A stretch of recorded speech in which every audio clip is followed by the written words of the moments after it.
ওই যে আমার সামনে নদীটা দেখতে পাচ্ছ বন্ধুরা। তো এই নদীটা হলো ব্রহ্মপুত্র নদীটা, হয়েছে আসামে স্থাপিত। আর সেই নদীটা অনেক বড়। আর এই ব্রহ্মপুত্র নদীর অনেকগুলোই নাম আছে, তো যেগুলো গুগলে সার্চ করলে তোমরা নিশ্চয় পেয়ে যাবে। কলকাতার হয়েছে গঙ্গা নদী, আর এখানে যদি আমি আসামের বলি তাহলে এটা হচ্ছে ব্রহ্মপুত্র নদী।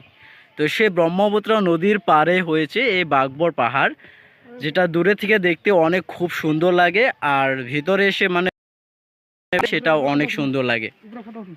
তো চলো, এখন অলোকদা বলছে উপরে ফটো উঠবে, তো চলো ফটো উঠে আসি, দেখে আসি। আমার সামনে যাচ্ছে এটা অলোকদা, আর অলোকদা এখন উঠবে ফটো। আর সামনে দেখছো অনেক সুন্দর একটি নাজারা।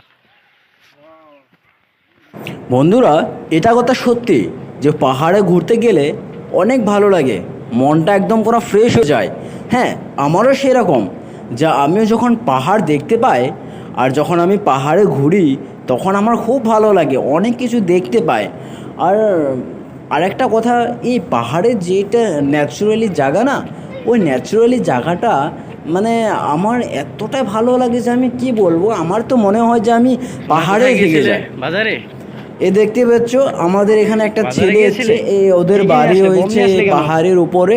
ওরা নিচে গিয়েছিল, ঘুরতে গিয়েছিল বা এমনি কোথাও গিয়েছিল, এখন বাচ্চা দেখা বাচ্চা হলো। লোক ওরা উপরে দেখতে যাচ্ছে, পাচ্ছ ওনাদের ঘরে কিভাবে চলে যাচ্ছে। যা